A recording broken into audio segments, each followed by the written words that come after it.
अवतार ग्रहण करो। हम लोग रावण के भय से इतने भयभीत हैं, कहीं रहने का ठिकाना नहीं, खाने पीने का ठिकाना नहीं। रावण के यहाँ सब बंदी हैं। देवता लोग रावण वरुण से झाड़ू लगवाता है, वरुण से पानी भरवाता है, पवन देव से झाड़ू लगवाता है। सारे देवता कैद हैं रावण के यहाँ।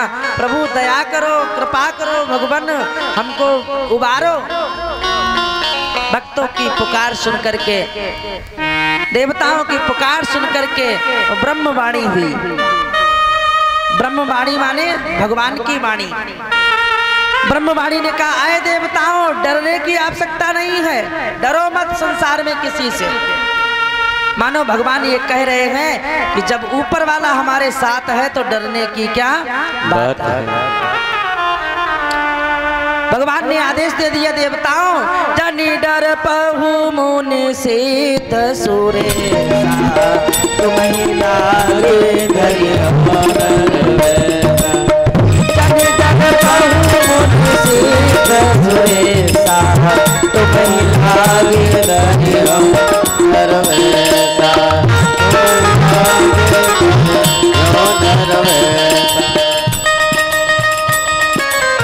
अंसन सहित मनुज अवतारा ले दिन कर वंश उदारा। अंसन सहित मनुज अवतारा ले दिन कर वंश उदारा।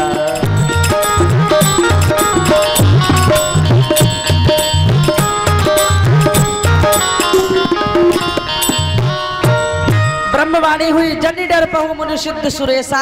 अरे देवताओं, ऋषियों, मुनियों, डरने की कोई बात नहीं है। अब मैं अवतार लेने के लिए तैयार हूँ।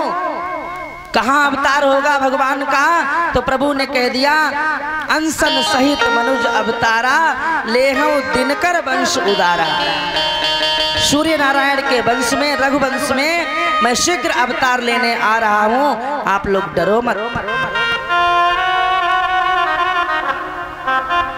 जब ब्रह्मवाणी ब्रह्मा जी के सहित देवताओं ने सुनी तो देवताओं ने कहा, ब्रह्मा जी अब तो प्रभु आएंगे ही और रावण को मारेंगे, दुष्टों का संहार करेंगे।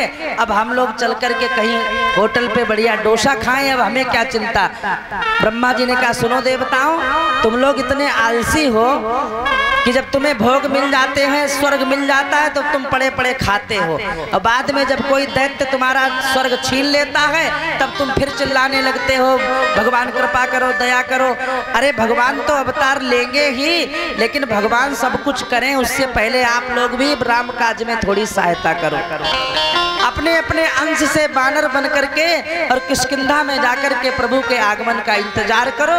जब भगवान रावण को मारने के लिए किष्किंधा से होते हुए लंका विजय की यात्रा करें तो आप लोग भी बानर रूप से उनकी सहायता करना। देवताओं ने अपने अपने अंश से किष्किंधा में जाकर के बानर रूप में निवास किया। ब्रह्मा जी जामवंत के रूप में आए, भगवान शंकर स्वयं हनुमान जी के रूप में आए हैं, और सुग्रीव, बाली आदि सब देवताओं के अंश किष्किंधा में निवास करते हैं। भगवान के प्राकट्य की भूमिका बन रही है और गोस्वामी जी थोड़ा सा हमको चिंतन कराते हैं, दर्शन कराते हैं अयोध्यापुरी का। राम जी का अवतार होना है अवधपुर में। प्रभु का प्राकट्य होना है। आइए भगवान के प्राकट्य की कथा को हम लोग श्रवण करें। इससे पहले जयकारा लगाएंगे, बोलिए श्री अयोध्या धाम की जय, सरयू मैया की जय हो।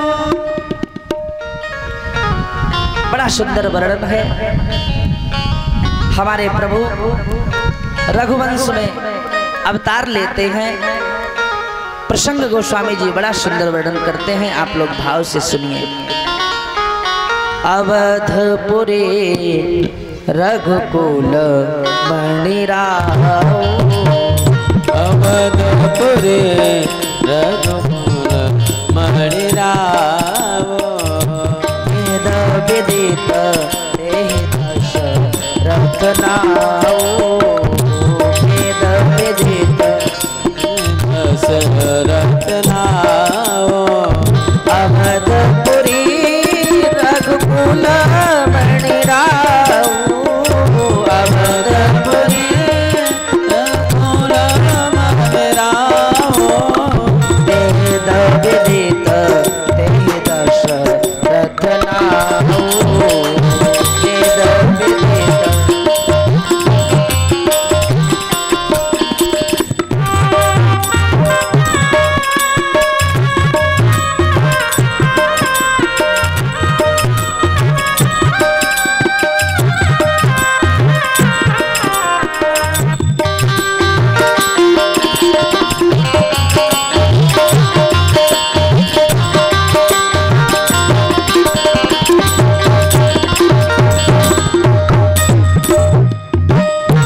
धर्म धुरंधर गुण निधि ज्ञानी, धर्म धुरंधर गुण निधि ज्ञानी, धर्म धुरंधर गुण निधि ज्ञानी, धर्म धुरंधर गुण निधि ज्ञानी, हृदय भगति मति सारंग पानी,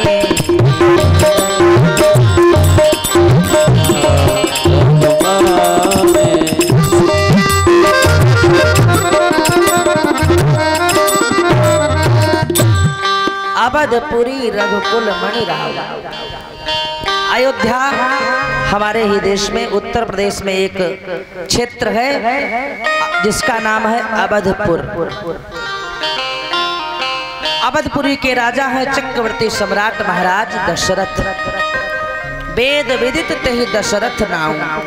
वेदों में भी जिनकी चर्चा आती है, जिनका नाम आता है, क्योंकि जब जब राम जी धरती पर आते हैं तो पिता दशरथ बनते हैं और माता कौशल्या बनती है। इसलिए वेद विदित तेहि दशरथ नाम, धर्म धुरंधर गुण निधि ज्ञानी। धर्म करने में धुरंधर हैं, खूब दान करते हैं संतों को, गौदान करते हैं, भूमिदान करते हैं, संतों की सेवा करते हैं, गुरु विप्र की सेवा करते हैं और करनी भी चाहिए।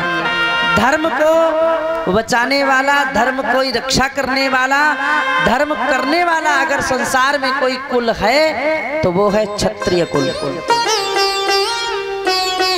जब से ये पृथ्वी बनी है और जब तक ये पृथ्वी रहेगी, धर्म की रक्षा हमेशा क्षत्रियों ने ही की है, क्योंकि भगवान जो हैं, भगवान के देह में ही चारों वर्णों का निवास है।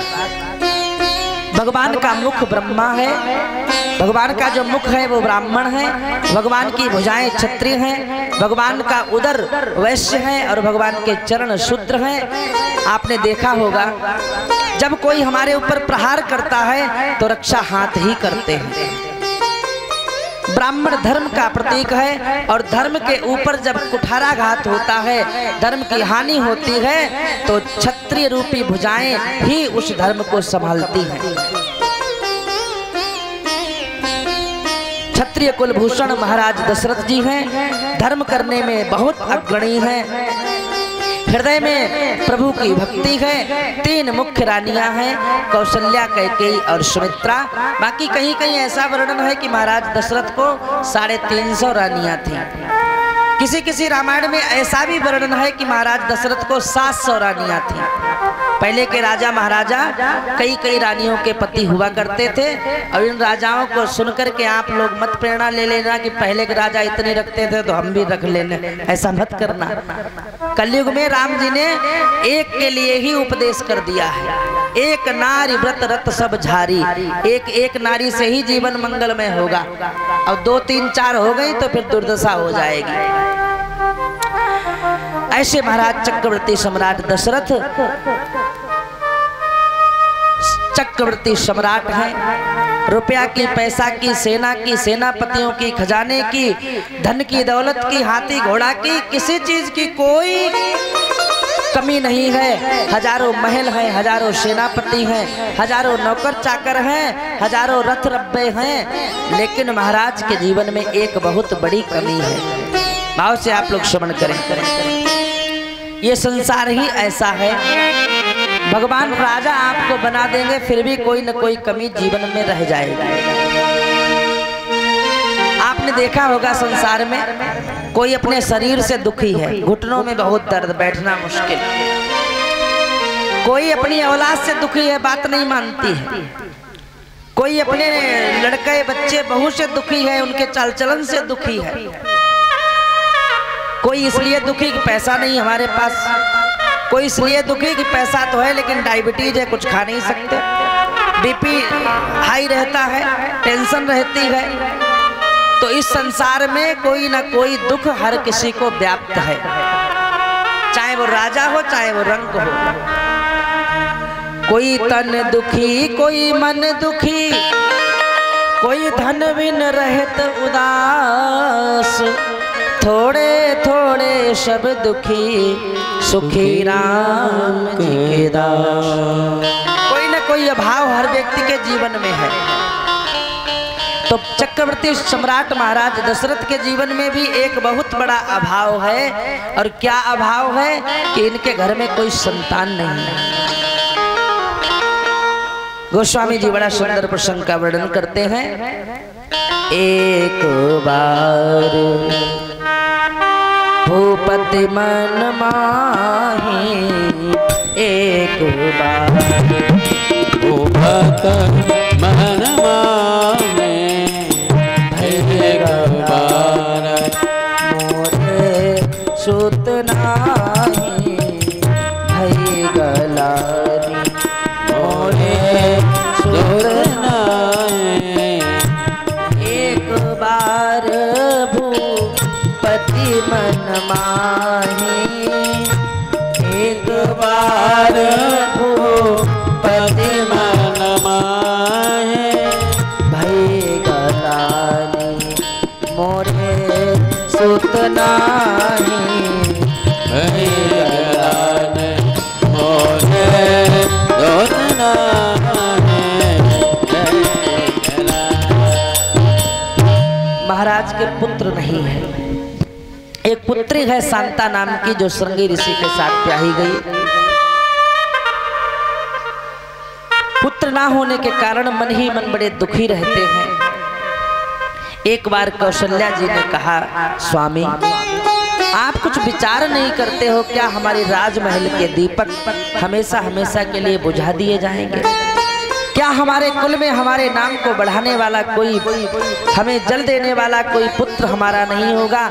हमारा पिंड दान करने वाला, हमें अंजलि भर जल देने वाला, क्या हमारे कुल में कोई हमारा पुत्र नहीं होगा? क्या हम लोग निसंतान रहेंगे? क्या हम लोगों का जीवन ऐसे ही कटेगा? एक दिन की बात है, महाराज दशरथ जी महल से बाहर निकले। एक मेहतरानी जा रही थी, उसने जब दशरथ जी को देखा वापस लौट आई। अरे अरे, आज तो हमने निर्वंशिया का मुंह देख लिया, आज तो हमें कुछ खुराक भी नहीं मिलेगी।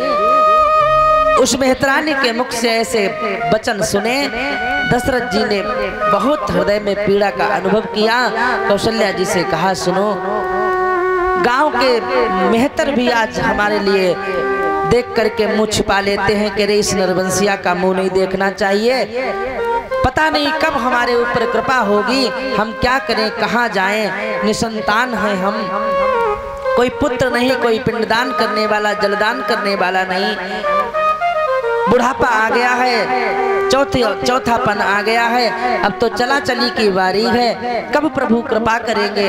हमने दान भी खूब किया, धर्म भी खूब किया, भंडारे भी खूब करवाए, प्रजा की सेवा पुत्रवत की, लेकिन पता नहीं कहाँ वो दैव रूठा है हमसे। कौशल्या ने कहा, स्वामी चिंता ना करो, जब सारे द्वार बंद हो जाते हैं फिर भी गुरु की कृपा का द्वार खुला रहता है। आप जाकर के गुरुदेव के चरणों में निवेदन करो। गुरुदेव, हमारे कुल में जब जब पुत्र की, संतान की, संतति की समस्या हुई, हमारे गुरुदेव जी ने ही समाधान किया। आप गुरु के पास जाओ। श्री दशरथ जी महाराज अपने कुल गुरु पूज्य वशिष्ठ जी के चरणों में आकर के बैठ गए, अपने दुख सुख का निवेदन करने लगे। गुरु जी, आपकी कृपा से रुपए की, पैसे की, खजाने की कोई कमी नहीं है, लेकिन इस कुल को, ये नाम को आगे बढ़ाने वाला, इस रघुवंश की कीर्ति को आगे बढ़ाने वाला कोई नहीं है। हे गुरुदेव, आप कृपा करो, समस्या का समाधान करो। वशिष्ठ जी ने भविष्य देखा दशरथ जी महाराज का, मन में ही मन विचार किया और बोले, दशरथ जी चिंता करने की कोई बात नहीं है, अधीर मत हो, धैर्य मत खो, एक नहीं 4 पुत्र तुम्हारे भाग्य में हैं। धरहु धीर हुई है सुत चारी, धरहु धीर हुई है सुत चारी, त्रिभुवन विदित भगत भयहारी, त्रिभुवन भगत बहारे धरहु धीर हुई है सुतचारी धरहु धीर हुई सुतचारी त्रिभुवन विदित भगत बहारी त्रिभुवन विदित भगत बहारे श्रृंगी ऋषि वशिष्ठ बुलावा श्रृंगी ऋषि वशिष्ठ बुलावा पुत्र काम शुभ यज्ञ करावा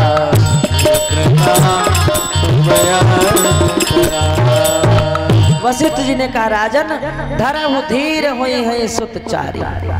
अरे तुम धैर्य धारण करो महाराज राजन, तुम्हारे एक नहीं चार चार पुत्र होंगे। दशरथ जी ने कहा गुरुजी चौथापन आ गया है, स्त्रियों को ऋतु धर्म भी बंद हो गया है, अब कैसे पुत्र होंगे। वशिष्ठ जी ने कहा राजन अब सांसारिक क्रिया से नहीं, अब दैव क्रिया से यज्ञ भगवान की कृपा से तुम्हारे पुत्र होंगे। अच्छा कौन सा यज्ञ गुरुजी? श्री वशिष्ठ जी ने कहा पुत्रेष्टि यज्ञ, पुत्र प्राप्ति के लिए यज्ञ होगा। श्रृंगी ऋषि परम विद्वान है इस विषय के, उनको बुलवाइए, उनके साथ में संतों ब्राह्मणों को बुलवाइए, यज्ञशाला की रचना करवाइए और खुद यजमान बनकर के यज्ञ में आहुति दीजिए और भगवान यज्ञ नारायण कृपा करेंगे और तुम्हें पुत्रों की प्राप्ति होगी। श्रृंगी ऋषि जी आए हैं, बड़े बड़े विद्वान आए हैं, यज्ञशाला यज्ञ मंडप बनाया गया और यज्ञशाला में महाराज दशरथ जी मुख्य यजमान बने हैं और स्वाहा स्वाहा करके आहुतियां प्रदान की गई यज्ञ नारायण के यज्ञ भगवान को। बोलिए यज्ञ नारायण भगवान की जय हो। भगत सहित मुनि आहुति दी सहित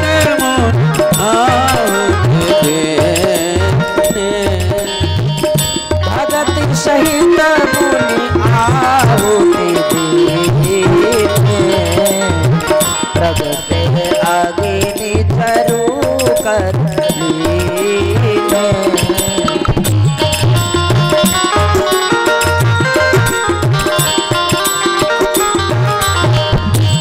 भक्ति के साथ भाव से श्री दशरथ जी महाराज आहुति दे रहे हैं अग्नि में। ओम भू स्वाहा ओम भुव स्वाहा ओम स्वाहा स्वाहा ओम प्रजापते स्वाहा। और जैसे ही पूर्ण आहुति लगी ओम पूर्णमिदः पूर्णमिदं पूर्णात् पूर्णमुदच्यते पूर्णस्य पूर्णमादाय पूर्णमेवावशिष्यते स्वाहा। पूर्ण आहुति जब लगी भगवान यज्ञ नारायण हाथ में खीर का प्रसाद लिए हुए प्रकट हो गए।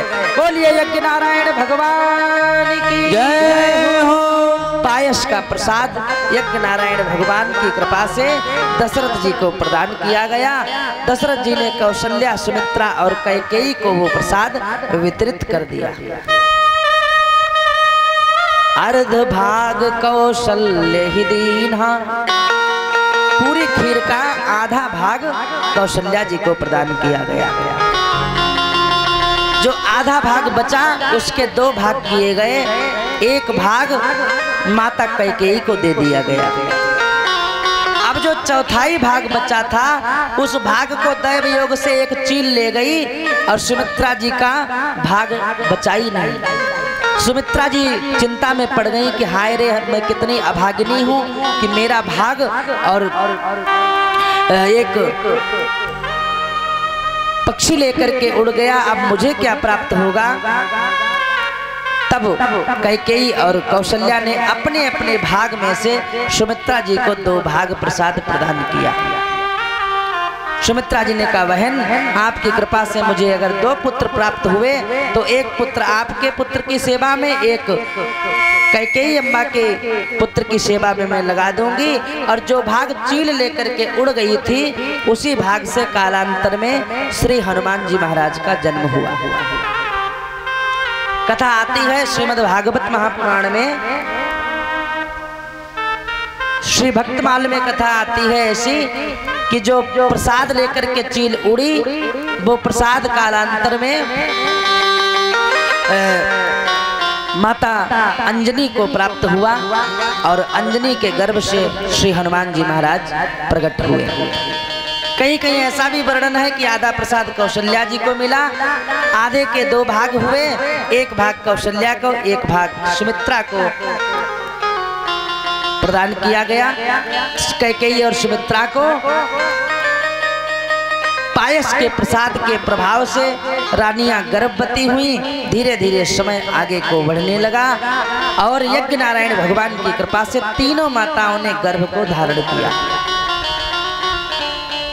प्रभु के नारायण के आगमन का मंगलमय समय उपस्थित होने लगा।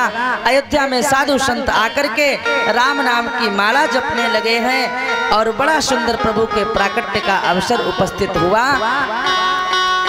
गोस्वामी जी बड़ा सुंदर वर्णन करते हैं।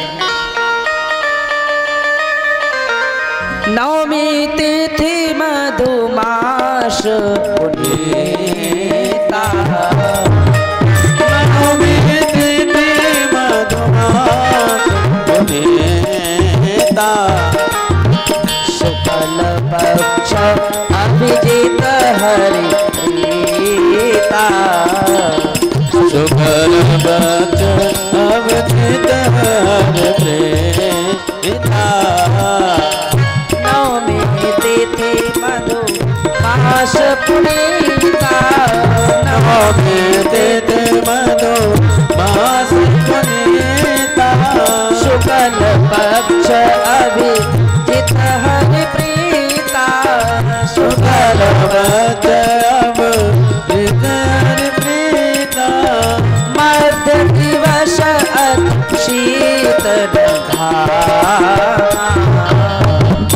मध्य दिवस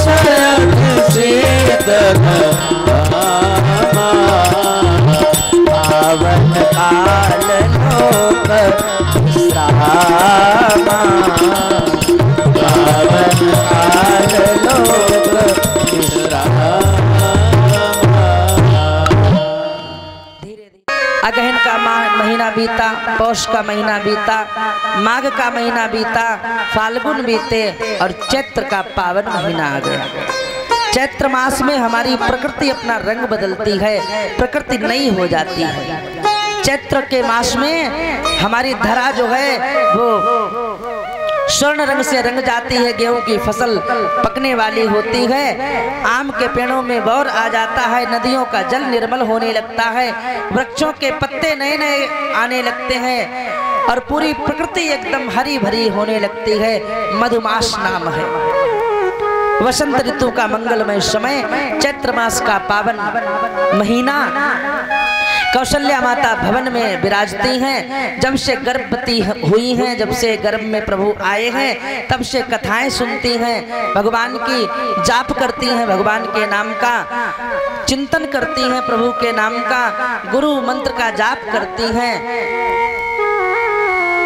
गर्भ में प्रभु आए, पूरी प्रकृति आनंदित है। अयोध्या में सब जगह आनंद ही आनंद है। सरयू में निर्मल जल प्रवाहित हो रहा है। आकाश में देवता लोग आए और गर्भ में भगवान विराजित हैं। गर्भ में भगवान की स्तुति करने लगे। सुर समूह विनती करी पहुँचे निज निज धाम। गर्भ में प्रभु की स्तुति कर ली देवताओं ने। सत्य व्रतम सत्य परम त्रिसत्यम, सत्यस्य योनिम निहितं च सत्ये, सत्यस्य व्रतम सत्यात्मकम त्वाम शरणम प्रपन्नः। सत्य स्वरूप भगवान की स्तुति गर्भ में देवताओं ने की। देवता अपने अपने धाम को चले गए और इधर आज कौशल्या माँ प्रातः काल से ध्यान लगाए बैठी हैं। प्रभु का नवमी की पावन तिथि है, चैत्र का महीना है, शुक्ल पक्ष यानी उजियारा पक्ष है और आकाश में देवता लोग भगवान का दर्शन करके जा चुके हैं। सिद्ध मुनि यक्ष गंधर्व सब सरयू जी के किनारे तपस्या कर रहे हैं और उसी समय दिन के ठीक 12 बजे और भगवान कौशल्या जी के भवन में प्रकट हो गए चतुर्भुज नारायण के रूप में। बोलिए चतुर्भुज नारायण भगवान की जय। कौशल्या मैया ने दर्शन किया है चतुर्भुज नारायण का और स्तुति की है। आप लोग भी भाव से गाइए। भय प्रगट कृपाला दीन दयाला, कौशल्या हितकारी।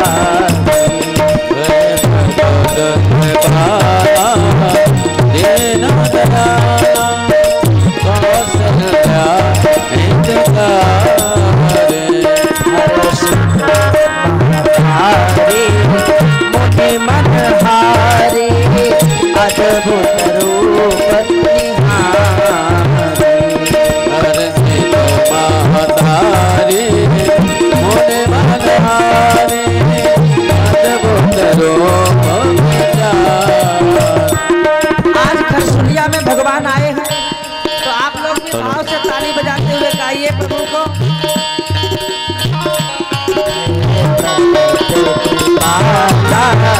दीन दयाला कौशल्या हितकारी। हरे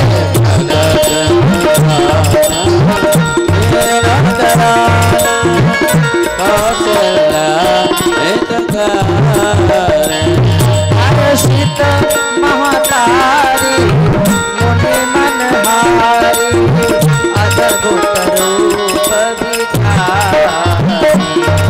हर्षित महतारी मुनि मनहारी अद्भुत रूप भिखारी। लोचन अभिरामा तनु घन श्यामा निज आयुध भुज धारी। लोचन अभिरामा तनु घन श्यामा निज आयुध भुज धारी। भूषण बनमाला नयन साला शोभा से दुखहरे।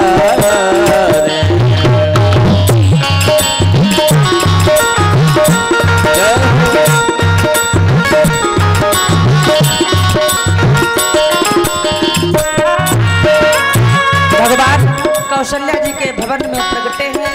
चार भुजाएं हैं भगवान को। चार भुज वाले नारायण का जब दर्शन किया कौशल्या जी ने हाथ जोड़ करके स्तुति करने लगी। प्रभु हमने तो आपसे कहा था कि बालक रूप में बच्चे के रूप में आना और आप तो जगतपति बन करके आ गए।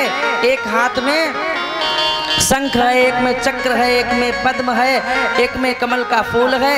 चतुर्भुज नारायण प्रगटे हैं। निज आयुध भुजचारी जब दर्शन किया गले में बलमाला पड़ी हुई है, नयन विशाल है। शोभा के समुद्र भगवान को देख करके कौशल्या मैया ने हाथ जोड़ करके स्तुति की। कहा दुई कर जोरी स्तुति तोरी कही विधि करऊं अनंता।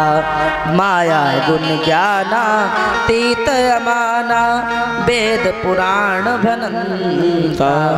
करुणा सुख सागर सब गुण आगर जेह गावई श्रुति संता।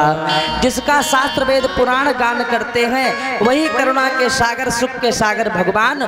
सो मम हित लागी जन अनुरागी भयउ प्रगट श्रीकंता। लक्ष्मीपति नारायण भगवान आज हमारे यहाँ प्रकट हुए हैं। हे भगवान मैं आपकी किस तरह से स्तुति करूं, लेकिन प्रभु आपसे एक ही मेरी विनती है कि क्या कि अब आप शिशु लीला कीजिए, बाल स्वरूप का हमें आनंद दीजिए। प्रभु ने कहा मैया बाल स्वरूप क्या होता है? बोले तुम्हें नहीं पता, जब बालक जन्म लेता है तो बिल्कुल नंग धड़ंग माँ के गर्भ से आता है नंगा मंगा और आते ही रोने लगता है। और जब बालक रोता है तब माताएं समझती है कि घर में बच्चे का जन्म हो गया। तब भगवान छोटे हो गए, बिल्कुल नन्हे से हो गए। मैया ने कहा सुनो अब छोटे तो हो गए हो लेकिन बोलना बंद करो, रोना शुरू करो। माता की बातें सुन करके प्रभु ने रोना शुरू कर दिया। माता पुनि बोली सोमति डोली तजहु तात यह रूपा। माता पुनि बोली सोमति डोली तजहु तात यह रूपा। लीला अति प्रिय शीला यह सुख परम अनोपा। सुनिर्वचन सुजाना रोदन ठाना कोई बात बालक सुर गोपा हरि पद पावनी खेल परई बम गोपा हरि पद पावनी खेल परई बम गोपा। माता जी ने निवेदन किया, प्रभु बाल स्वरूप का आनंद दीजिए। भगवान बालक बर करके रोने लगे। धन्य है भक्ति की शक्ति, जिसने अनंत ब्रह्मांड जिसके रोम रोम में लगे रहते हैं, उन प्रभु को अपने आंगन में अपनी गोद में रुला दिया, प्रकट कर दिया।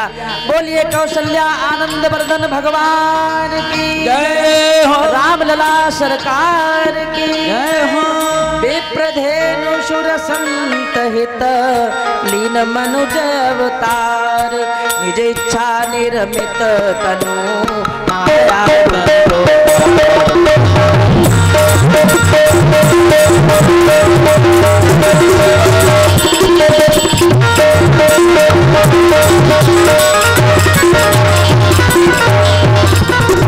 विप्रधेनु सुर संत हित लीन मनुज अवतार।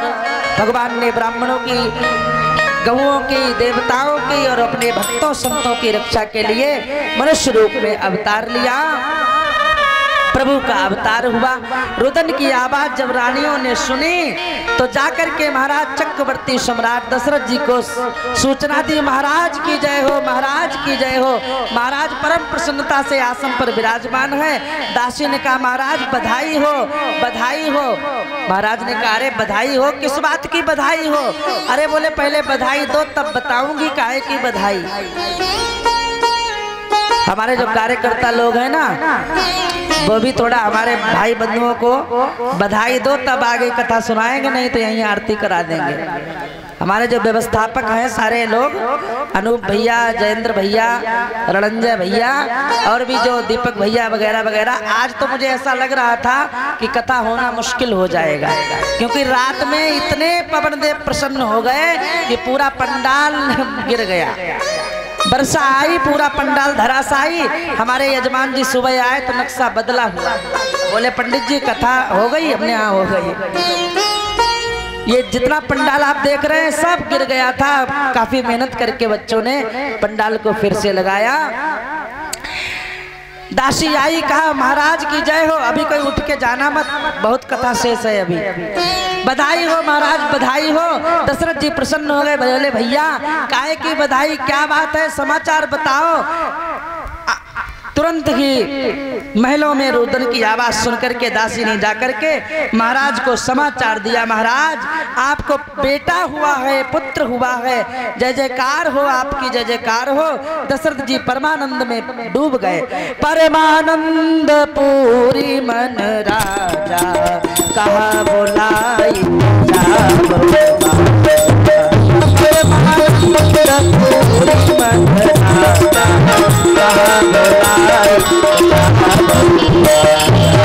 कहा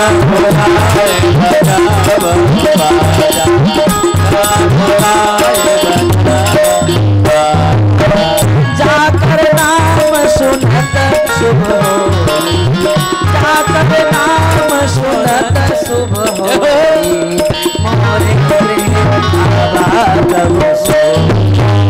जाकर नाम सुनत शुभ हो, मोरे आवाज प्रभु सो, मोरे आवाज।